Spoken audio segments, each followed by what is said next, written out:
Hello! எல்லாரும் எப்படி இருக்கீங்க? இவ்ளோ ஹாயா ஒரு டம்ளர் தண்ணிய உட்காந்துட்டு குடிக்கிறேன் அப்படின்னா, இந்த நாள் என்னவா இருக்கும்?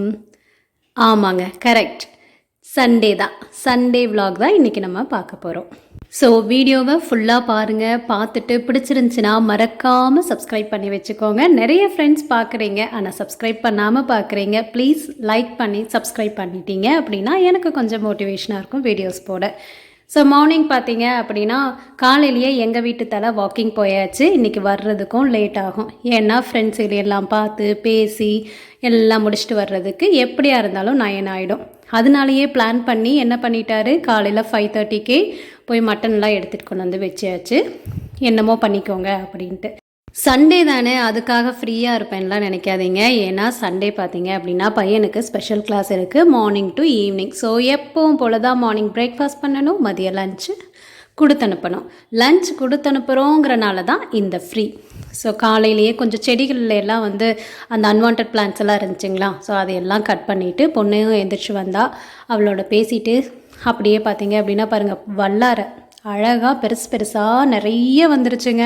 இப்போ பார்த்தா இது ரொம்ப நல்லா படர்ந்துட்டு வருது. செடிகளையெல்லாம் போட்டு அமுத்திடும் போல். சீக்கிரமே இலைகள்லாம் பறித்து துவையல் பண்ணணும். இந்த வல்லார துவையல் சூப்பராக இருக்கும், அது சுடுசாதத்தோடு வச்சு சாப்பிட்றப்போ. அவ்வளோதான், அடுத்தது நம்ம வேலையை ஸ்டார்ட் பண்ணிட வேண்டியதான். இவ்வளோ நேரம் ஃப்ரீ கிடைச்சதே பெரிய விஷயம். சண்டே வாலண்டியராக இந்த மாதிரி கொஞ்சம் நேரம் ஃப்ரீ பண்ணிக்குவேன். ஸோ அந்த ஒரு டம்ளர் தண்ணியை குடிக்கிறதுக்கே ஒரு 10 நிமிஷம் எடுத்துக்குவேங்க. ஏன்னா சண்டே மட்டும்தான் அவ்வளோ ரிலாக்ஸாக குடிக்க முடியும். அதனால ஸோ முடிச்சுட்டு பால் வாங்கியாச்சு. ஃபஸ்ட்டு வேலையே எப்போவுமே பால் காய வச்சுக்கிறது தான். ஸோ கூடவே பார்த்திங்கன்னா இன்றைக்கி அதான் சொன்னேனே மட்டன் எடுத்துகிட்டு வந்துட்டாரு அப்படின்ட்டு. மட்டன் 3/4 கிலோ பார்த்திங்க அப்படின்னா கொண்டு வந்து வச்சாச்சு. இதை க்ளீன் பண்ணிடலாம். க்ளீன் பண்ணி வச்சிட்டோன்னா தான் நமக்கு வந்து அடுத்த வேலை செய்கிறதுக்கே தோணும். மார்னிங் பிரேக்ஃபாஸ்ட்டுக்கு நான்வெஜ் கிடையாது. லாஸ்ட் விலாகில் கூட சொன்னேன் இல்லையா, அதாவது சாட்டர்டே அன்னைக்கே குதிரைவாளி அரிசியில் இட்லி சுடலாம் அப்படின்ட்டு அரைச்சி எடுத்து வச்சாச்சு. நீங்கள் இந்த கருப்பு கவனி இல்லை ஒயிட் ரைஸு இல்லை எந்த அரிசியில் இட்லி செஞ்சீங்கன்னாலும் இந்த குதிரைவாளியில் இட்லி ஒரு தடவை செஞ்சு பாருங்கள், சூப்பராக இருக்கும். அதுவும் சுட சுட நல்ல காரசாரமான சட்னியோடு வச்சு செஞ்சு பாருங்களேன், செம்ம சூப்பராக இருக்கும் சூடாக சாப்பிட்றதுக்கு. மற்ற இட்லி எல்லாத்தையும் விட இது நல்லா டேஸ்ட்டாகவும் இருக்கும். ஸோ அதுக்கு பார்த்திங்கன்னா வெங்காயம், தக்காளி, பூண்டு இதெல்லாம் போட்டு ஒரு கார சட்னி தான் அரைக்க போகிறேன். டெய்லி ஆஃபீஸ் போயிட்டு வர்றவங்க, மற்ற ஒர்க்குக்கு போயிட்டு வர்றவங்களுக்கெல்லாம் இந்த சண்டே லீவ் கிடைக்கிது. நமக்கு மட்டும் ஒரு நாள் கூட லீவ் கிடைக்க மாட்டேங்குதுங்க. ஏதாவது ஒரு நாள் நமக்கும் இந்த மாதிரி லீவ் கொடுக்கலாம் இல்லையா, கிச்சன் பக்கமே வராமல். அவங்க எப்படி ஆஃபீஸே போகாமல் இருக்காங்க, அந்த மாதிரி நம்மளும் கிச்சன் பக்கமே வராமல் இருந்தால் எவ்வளோ நல்லாயிருக்கும். அதுவும் எங்கள் வீட்டிலலாம் ஒரு நேரமே கிடைக்காது. அப்புறம் எங்கேத்த போய் ஒரு நாள் ஃபுல்லாக எதிர்பார்க்குறது. அதனால் புலம்பிக்கிட்டே கம்முன்னு நம்ம வேலையை பார்த்துட வேண்டியது தான். அது மட்டும் இல்லாமல் இவங்களை செய்ய விட்டோன்னு வைங்களேன், அதுக்கப்புறம் டபுள் வேலை தான். கிச்சனை நார வச்சு அன்னைக்கு அவ்வளோதான். அப்புறம் கிச்சனை க்ளீன் பண்ணியே நமக்கு நாள் முடிஞ்சு போயிடும். ஸோ சட்னிக்கு ரெடி பண்ணியாச்சுங்க. அது ஆடுறதுக்குள்ளே பார்த்தீங்க அப்படின்னா மட்டனை வந்து கழுவி எடுத்துடலாம். ஏன்னா மட்டனை கழுவி குக்கரில் போட்டுட்டோம் அப்படின்னா தான் அது ஒரு மாதிரி எனக்கு ஃப்ரீயாக இருக்கும். இல்லைன்னா அது ஒரு பெரிய வேலையாக இருந்துக்கிட்டே இருக்கிற மாதிரி இருக்கும். என் பொண்ணு வந்தாலே சாட்டர்டே நைட் நட்ஸ் எல்லாத்தையும் ஊற வச்சுருவா. காலையில் இந்த நட் ஷேக் போட்டு குடிச்சிருவோம். நட் ஷேக் குடிக்கிறதுனாலையும் என்னமோ பெருசாக பசியே இருக்காது அப்படின்னு சொல்லுவாங்க. ஆனால் எனக்கு மட்டும் என்னமோ தெரியல, நட் ஷேக் குடித்தாதான் நல்லா பசிக்குதுங்க. எல்லாம் 2 இட்லி மட்டும் சாப்பிட்டுட்டு முடிச்சுக்குவாங்க. நட் ஷேக்கும் வந்து நல்லா பெரிய டம்ளரில் கொடுத்துருவா. அதனால் ஒரு 2 இட்லி சாப்பிட்டாலே ஃபில்லிங்காக இருக்கும். இன்றைக்கி ஆக்சுவலாக மட்டன் பிரியாணியும் மட்டன் கிரேவியும் செய்யலாம் அப்படின்ட்டு தான் குழந்தைகளும் கேட்டிருந்தாங்க. சரின்ட்டு பிளான் பண்ணி வச்சுருந்தேன். ஆனால் ஹஸ்பண்ட் வந்து இன்றைக்கி மார்னிங் மட்டன் கொண்டு வந்து வைக்கிறப்பவே ஃப்ரெண்டு ஃபேமிலிக்கும் கொடுக்கணும், சேர்த்து செஞ்சிரு அப்படின்ட்டாங்க. ஸோ இன்னொரு ஃபேமிலிக்கு நம்ம கொடுக்குறோம் அப்படின்னா கொஞ்சம் நல்லா செய்யணும் இல்லையா. ஸோ மட்டன் வந்து நம்ம முடிஞ்சளவு நிறைய சேர்த்துனா தான் பிரியாணியும் நல்லா டேஸ்ட்டாக இருக்கும். அதனால் 1 கிலோ பிரியாணிக்கு 3/4 கிலோவாவது மட்டன் இருக்கணும் இல்லையா. அதனால் இன்றைக்கி பிளான் பார்த்தீங்க அப்படின்னா அப்படியே டோட்டலாக சேஞ்ச் பண்ணி மட்டன் பிரியாணியும் எக் கிரேவியும் செஞ்சுக்கலாம் அப்படின்ட்டு பிளானை மாற்றிட்டேன். ஸோ பையனுக்கு கொடுத்து அனுப்பணும். அவன் இங்கே சாப்பிட்டு போகல, நச்சை குடித்ததுனால ஃபுல்லாக இருக்குது அப்படின்ட்டான். ஸோ இட்லியை ஊற்றி, இது குதிரைவாளி இட்லிங்க, ஊற்றி பாக்ஸில் போட்டு கொடுத்துடலாம் அப்படின்ட்டு அதுக்கு தான் ஊற்றி வச்சாச்சு. இந்த இட்லிக்கும் அந்த கார சட்னி, அதாவது என்னென்ன போட்டேன் அப்படின்னா கடலைப்பருப்பு, கொஞ்சம் உளுந்து, கொஞ்சமாக நிலக்கடலை சேர்த்துற எல்லா சட்னிக்குமே நான் வந்து கொஞ்சமாக ஒரு அரை டீஸ்பூன் மட்டும் கொத்தமல்லி சீட்ஸ் இருக்கு இல்லையா, அதை சேர்த்துவேன். ஸோ அது கூட வெங்காயம், தக்காளி, பச்சை மிளகாய் ஒரே ஒரு வாசனைக்காக, காரத்துக்கு தகுந்த மாதிரி வரமிளகா, புளி, தேங்காய் பூ ஒரு 2 ஸ்பூன் அளவு சேர்த்து அரைச்சி சூப்பராக சட்னி ரெடி ஆகிடுச்சு. 15 நிமிஷத்தில் இட்லியும் நல்லா வெந்துருச்சு. ரொம்ப சாஃப்டாக நல்லா இருக்கும். ஆனால் சுட சுட சாப்பிட்றணும். ஓகே, அவனுக்கு கொடுத்து அனுப்பியாச்சுங்க. எப்படியோ பையன் கிளம்பிட்டான். இப்போ என்னென்னா, இப்போ தான் கிளம்பி போகிறான் 9 மணிக்கு. இன்றைக்கி சண்டே மட்டும் 9 o'clock தான். ஆனால் என்ன 12 மணிக்குள்ளே லஞ்ச் பாக்ஸ் உள்ளே போயிடணும். ஸோ அதுக்குள்ளே நம்ம கடகடன்னு மற்றது எல்லாத்தையும் செய்யணும். அதனால் மட்டன் க்ளீன் பண்ணி வச்சுருந்தேன் இல்லையா, அது கூட கொஞ்சமாக இஞ்சி பூண்டு பேஸ்ட்டு போட்டுட்டு கூடவே சில்லி பவுடரையும் கொஞ்சம் சேர்த்து அது விசில் வர்றதுக்குள்ளே போட்டு வச்சுருந்த நட்ஷேக்கை குடிச்சிடலாம் அப்படின்ட்டு தான் நானும் பொண்ணும் பேசிக்கிட்டே. கொஞ்சம் மார்னிங் இந்த டைம் ரிலாக்ஸாக இருக்கும். கொஞ்ச நேரம் தான் இந்த ரிலாக்ஸேஷன் கிடைக்கும். ஏன்னா இனி அந்த பாத்திரங்கள் எல்லாம் கழுவ வேண்டியது இருக்குது. காலையில் பிரேக்ஃபாஸ்ட் முடித்தது அதையெல்லாம் முடிச்சுட்டு அப்படியே கடகடன்னு லஞ்ச் ரெடி பண்ணால் தான் 12க்குள்ளே லஞ்ச் பாக்ஸ் உள்ளே கொண்டு போய் ஸ்கூலுக்குள்ளே கொண்டு போய் கொடுக்க முடியும். ஸோ கொஞ்சம் நேரம் பேசிகிட்டு இருந்துட்டு, ஆக்சுவலாக பொண்ணு கூட இருந்தான்னா நிறைய ஹெல்ப் பண்ணுவாங்க. அவளுக்கு ப்ராஜெக்ட் ஒர்க்கு கொஞ்சம் முடிக்க போகிற டைமுங்கிறனால டைமே இல்லை. அதனால் அவளோட இதில் கான்சென்ட்ரேட் பண்ணிகிட்டு இருந்தா. ஸோ எந்த ஹெல்ப்பையும் நான் அவகிட்டேருந்து எதிர்பார்க்கவும் இல்லை. அதனால் கடன் செய்ய ஆரம்பித்தாச்சு. எனக்கு பார்த்தீங்க அப்படின்னா ஒரு 40 மினிட்ஸ் கூட தேவையில்லை. அரை மணி நேரத்துலேயே செஞ்சிடலாம். அந்தளவு தான் பிரியாணி ரொம்ப ஈஸியாக செஞ்சிடலாம். ஏன்னு பார்த்தீங்கன்னா, ஒரு பக்கம் தாளித்து விட்டேன் அப்படின்னா இன்னொரு பக்கம் நான் நெய்யில் அரிசியை அரை மணி நேரம் ஊற வச்ச சீரக சம்பா அரிசியை நெய்யில் லேசாக சூடு பண்ணி போடுறப்போ குழஞ்சி போகாமல் பிரியாணி ஒரு நல்ல சூப்பர் டேஸ்ட்டாக இருக்கும். நீங்களும் ட்ரை பண்ணி பாருங்கள். இன்னொரு இதில் மெஷர் பண்ணி வச்சுருக்கிற தண்ணியும் நல்லா சூடு பண்ணிடுவேன். ஸோ கடகடன் ஆகிடும். ஒரு பக்கம் தாளித்து விட்டுட்டுருக்கலாம், இன்னொரு பக்கம் தண்ணி கொதிச்சிருச்சு அப்படின்னாலே கொதிச்ச தண்ணி எடுத்து ஊற்றுறப்போ பிரியாணி சீக்கிரம் ரெடி ஆகிடும். ஸோ மீறி போனால் 40 மினிட்ஸ்க்கு மேலே போக வாய்ப்பே இல்லை. ஏன்னா மட்டனும் வேக வச்சிட்டோம் இல்லையா, அதனால் அதுக்கு தாங்க ரெடி பண்ணிகிட்டு இருந்தேன். ஏன்னா இன்னொரு ஃபேமிலிக்கும் கொடுத்து அனுப்பணும், லேட் பண்ணிடக்கூடாதுல்ல.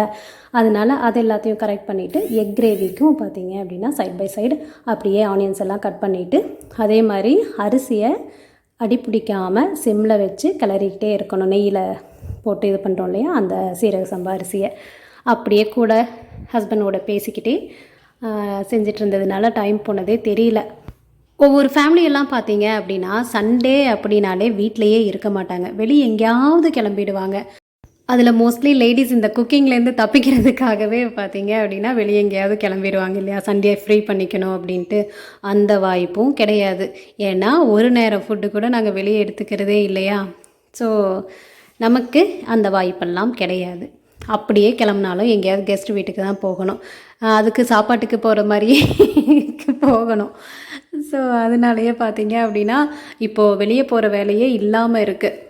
அதுவும் ஸ்கூல் காலேஜ் எல்லாமே முடிய போகிற ஓரங்கிறனால ரொம்ப பிஸியாகவே இருக்காங்க குழந்தைங்க. அதனால எங்கேயுமே பிளானிங் கிடையாதுங்க. ஆனாலும் நான் வெளியே போயே ரொம்ப நாள் ஆச்சு. எங்கே நம்ம சிவன்மலையை விட்டால் நம்ம எங்கேயும் போகிறது கிடையாது. தடிக்கு விழுந்தால் சிவன்மலைங்கிற மாதிரி ஆயிடுச்சு. அதனாலேயே கேட்டுட்டு தான் இருந்தேன், என்னை எங்கேயாவது வெளியே கூட்டிகிட்டு போங்க, அட்லீஸ்ட் பக்கத்தில் எங்கேயாவது போயிட்டு வரலாம் அப்படின்ட்டு. ஓகே எங்கே போகலான்னு சொல்லுன்னா எங்கேயாவது சொல்கிற மாதிரியா நமக்கு அந்தளவு தெரியுதா என்ன, டக்குன்னு மைண்டுக்கு வராது. பொண்ணும் வேறு மதியம் லஞ்ச் முடிச்சுட்டு கிளம்புறேன் அப்படின்னு சொல்லிட்டு இருந்தா. ஸோ ஈவினிங் கொஞ்சம் ஃப்ரீ தான், அதனால் எங்கேயாவது வெளியே போகணும் அப்படின்னு நினச்சிட்ருக்கேங்க. ஓகே, நம்ம பிரியாணிக்கு வருவோம். இப்போ பிரியாணி பார்த்தீங்க அப்படின்னா தம் போடுற அளவு ரெடி ஆகிடுச்சு. நான் தம் போடுறதுக்கு என்ன பண்ணுவேன் அப்படின்னா, அதுக்குன்னே ஒரு தோசைக்கல் வச்சுருக்கேன். அந்த தோசைக்கல்லில் கீழே வச்சு அதுக்கு மேலே இந்த பிரியாணி பாத்திரத்தை வச்சு மேலே நம்ம இந்த பூண்டெல்லாம் தட்டுவோம் இல்லையா, அந்த வெயிட்டை தூக்கி வச்சுருவேன். ஒவ்வொருத்தர் பெரிய பாத்திரத்தில் தண்ணி பிடிச்சி வைப்பாங்க. அப்புறம் கோதுமை மாவு நல்லா சப்பாத்தி மாதிரி பிசைஞ்சு சுற்றி அப்படியே ஏர் போகாமல் போட்டு சுற்றியெல்லாம் வைப்பாங்க. அந்தளவு ரிஸ்க்கெல்லாம் நான் எடுத்துக்க மாட்டேன், அந்தளவு பொறுமையும் கிடையாது. அதனால நான் இப்படி தான் போட்டுக்குவேங்க. நல்லாயிருக்கும். இதுவுமே நல்லா உதிரியாக நல்லா டேஸ்ட்டாக சூப்பராக வந்துடும். அப்படியே சைட் பை சைடு எக்கும் வேக வச்சு கிரேவி பண்ணுறதுக்கும் ரெடி பண்ணிக்கிட்டு இருக்கேன். எக் கிரேவி பார்த்தீங்க அப்படின்னா நாட்டுக்கோழி முட்டை தான் வாங்கியிருந்தேன். ஸோ நாட்டுக்கோழி முட்டை ஒரு கழுவிட்டு அப்புறம் பாயில் பண்ணணும். நாட்டுக்கோழி முட்டைன்னு இல்லை, எந்த முட்டையாக இருந்தாலும் அப்படி செஞ்சால் தான் ஆகும். ஏன்னா கோழி ஆயெல்லாம் இருக்கும் இல்லையா, அதனால கொஞ்சம் ஒரு மாதிரி இருக்கும். க்ளீன் பண்ணிவிட்டு வேக வச்சுக்கணும். கொஞ்சம் உப்பு போட்டு வேக வச்சோம் அப்படின்னா உடஞ்சி போகாது எக்கு. ஸோ அவ்வளோதான், நம்மளோட பிரியாணி சூப்பராக ரெடி ஆகிடுச்சு. எங்கள் வீட்டில் மட்டன் பிரியாணி எல்லாத்துக்கும் ரொம்ப ரொம்ப பிடிக்கும். இந்த பிரியாணி செய்கிறதுக்கு மட்டும் நான் குக்கர் யூஸ் பண்ணுறதுங்கிறது ரொம்ப ரொம்ப ரேர் தான். அதுவும் வீக் டேஸில் எப்போவாவது அந்த மாதிரி செய்வனே தவிர, மற்றபடி நமக்கு இந்த பாத்திரத்தில் தம் போட்ட பிரியாணி தான் சூப்பராக இருக்கும். லஞ்செல்லாம் கொடுத்துட்டு வந்தாச்சு. இது ஈவினிங் ஆகிடுச்சு. ஸோ வெளியே கூட்டிகிட்டு போக சொல்லி கேட்டுட்டு இருந்ததுனால போகலாமான்னு கூப்பிட்டாங்க. எங்கேயாவது ஸ்பெஷலாக கூட்டிகிட்டு போவாங்க அப்படின்னு பார்த்தா எங்கேயுமே இல்லைங்க. பையனை வந்து ஸ்கூல்லேருந்து பிக்கப் பண்ணிவிட்டு அப்படியே பக்கத்தில் கொஞ்சம் தூரத்தில் ஒரு இளநீ கடை, அங்கே மட்டும்தான் போயிட்டு வந்தோம். வேறு எங்கேயும் கூட்டிகிட்டு போகல. இங்கே பாருங்கள், நல்ல காடு. இங்கே தான் வந்து 3 இளநீயை வாங்கி குடிச்சிட்டு, அதாவது பையனோட ஃப்ரெண்டும் வந்திருந்தா அப்படியா, ஸோ இளநீயை வாங்கி குடிச்சிட்டு மறுபடியும் கொண்டு வந்து வீட்டில் விட்டாச்சு. அவ்வளோதான். எனக்கு எங்கேயாவது கிளம்புற மாதிரி கிளம்ப வேண்டியது ஒன்றுமே இருக்காது. இதுக்கே வந்து நம்ம அத்தனை கெஞ்ச வேண்டியதாக இருக்குது. இதில் நான் பெற்றது வேறு. வீட்டுக்கு போகலான்னு சின்ன குழந்தையாட்ட அடம்பிடிச்சிட்டே இருந்தான். சரின்ட்டு குடிக்க முடியாமல் இளநியை, எனக்கு இந்த ஸ்ட்ராலாம் போட்டு குடிக்க பிடிக்காது. அதனால் இப்படியே குடிக்கவும் தெரியாது. மேலேயும் கீழேயும் சிந்திட்டு குடிக்க முடியாமல் குடிச்சிட்டு அப்படியே தூக்கி போட்டுட்டு வீடு வந்து சேர்ந்தாச்சுங்க. அவ்வளோதான் நம்மளோட வேலை. இனி எப்பவும் போல் ஆரம்பிச்சிட வேண்டியது தான். காரில் வரவே அப்பாவும் பையனும் பிளான் போட்டாச்சு. போனதையும் பொரியல, தேங்காய் எண்ணெய், வரமிளகாய், சீரகம், கொத்தமல்லின்னு வெங்காயம் நிறைய போட்டு சூப்பராக கலக்கி பின்னாடி உட்காந்து சாப்பிட்லாமா அப்படின்ட்டு. சரி, இங்கிருந்தே நமக்கு வேலையை வச்சுட்டாங்களா அப்படின்ட்டு போனதையுமே பார்த்திங்கன்னா, நான் தான் சொன்னேனே, இந்த வெயில் காலம் வந்துட்டாலே எங்களோட எல்லாமே kitchen, dining table, study room எல்லாம் இந்த பின்னாடி தான். சரின்ட்டு கூட்டி எடுத்துகிட்டு வாசல்லாம் வாசல் கிடையாதுங்க, பின்னாடி தண்ணி தெளித்து விட்டோம் அப்படின்னா அந்த ஹீட்டெல்லாம் வந்து கொஞ்சம் தனியும் நல்லாயிருக்கும் குளுன்ட்டு. அதனால் இந்த பின்னாடி பக்கம் பார்த்தீங்க அப்படின்னா தண்ணியை தெளித்து விட்டுட்டேன். 11:30 வரைக்கும் இங்கே தான் இருப்போம். அப்புறம் உள்ளே போனால் தான் அப்படியே தூக்கம் வந்துடும். இந்த ஜூன் வரைக்குமே இந்த கட்டலும் சரி, இந்த இடமும் சரி, எப்பவும் ஃபுல்லாகவே தான் இருக்கும். நான் தான் உட்காருவேன், நீ தான் உட்காருவேன் அப்படின்ட்டு இந்த இடத்துக்கு இனி ஒரு 3 மாதத்துக்கு டிமாண்டாகவே தான் இருக்கும். நமக்கு தான் வேலை கார்லேயே சொல்லியாச்சே. இனி போய் சூப்பராக ஒரு பொரியை கலக்கி டீயை போட்டு சாப்பிட்டு குடிச்சு பேசி முடித்தோம் அப்படின்னா ஈவினிங் முடிஞ்சு போயிடும், சண்டேவும் முடிஞ்சு போயிடும். ஆனால் என்ன, டின்னர் செய்ய வேண்டிய வேலை இல்லைங்க. மதியம் செஞ்ச பிரியாணியே இருக்குது. அது இல்லாமல் மாவும் இருக்கிறனால எக் கிரேவியும் இருக்குது. ஸோ வச்சு மேனேஜ் பண்ணிடலாம். அதுவும் பொரி சாப்பிட்டாலே நைட் டின்னர் தேவையே இருக்காது. அதே வந்து கும்முன்னு இருக்கும். அதனால நானும் ஹஸ்பண்டும் சாப்பிட மாட்டோம். ஸோ பையனுக்கு மட்டும்தானே எக் கிரேவியும் இருக்குது, பிரியாணியும் இருக்குது. அப்புறம் ஃப்ரெண்ட்ஸ், சம்மர் வெக்கேஷன்லாம் வருது. எங்கெல்லாம் பிளான் பண்ணியிருக்கீங்க? கண்டிப்பாக முடிவு பண்ணியிருந்தீங்கன்னா எனக்கும் கமெண்ட்ஸில் சொல்லுங்கள். ஏன்னா நானும் வந்து இனி அப்படியே பிட்ட போடணும் இல்லையா. எங்கேயாவது போகணும்னு கேட்டோம் அப்படின்னா எங்கே போகலான்னு சொல்லுன்னு முதல் கொஷினே அதாக தான் இருக்கும். அதனால் நீங்கள் கொஞ்சம் கமெண்ட்ஸில் சொன்னீங்க அப்படின்னா நானும் சில பிளேசஸை வந்து அப்படியே செலக்ட் பண்ணுறதுக்கு ஈஸியாக இருக்கும். ஓகே ஃப்ரெண்ட்ஸ், வெயில் ரொம்ப அதிகமாகிட்டே வருது. வெளியே போகிறதா இருந்தால் மார்னிங்கே போயிட்டு வந்துடுங்க. அதே மாதிரி நிறைய தண்ணி குடிங்க. அதே மாதிரி ஜூஸஸ் ஐட்டம்ஸ், லிக்விட் ஐட்டம்ஸ் எல்லாம் நிறைய எடுத்துக்கோங்க. ரொம்ப ஸ்பைஸியாகவும் மசாலா ஐட்டமும் வந்து கொஞ்சம் கம்மி பண்ணிக்கலாம். ரேராக வச்சுக்கிறது தப்பில்லை. ஸோ அதே மாதிரி குழந்தைகளுக்கு மறக்காமல் நம்ம தான் சொல்லணும் தண்ணி நிறைய குடிக்க சொல்லி. ஸோ அவ்வளோதான், வீடியோவோட எண்டுக்கு வந்துட்டோம். இந்த வீடியோ கண்டிப்பாக உங்கள் எல்லாத்துக்கும் பிடிச்சிருக்குன்னு நினைக்கிறேன். பிடிச்சிருந்துச்சின்னா மறக்காமல் லைக் பண்ணுங்கள். அப்படியே உங்கள் ஃப்ரெண்ட்ஸ் எல்லாத்துக்கும் ஷேர் பண்ணுங்கள். சப்ஸ்கிரைப் பண்ணாமல் பார்க்குறவங்க ப்ளீஸ் சப்ஸ்கிரைப் பண்ணி பக்கத்தில் இருக்கிற பெல் பட்டனையும் ப்ரெஸ் பண்ணி வச்சுட்டிங்கன்னா நான் போட்ட வீடியோஸோட நோட்டிஃபிகேஷன் உங்களுக்கு கரெக்டாக வந்துடும். அப்படியே வீடியோவை ஃபுல்லாக பார்த்துட்டு எப்போவுமே சேனலை ஃபாலோ பண்ணுங்கள். அடுத்த ஒரு வீடியோவில் பார்க்கலாம். பாய்.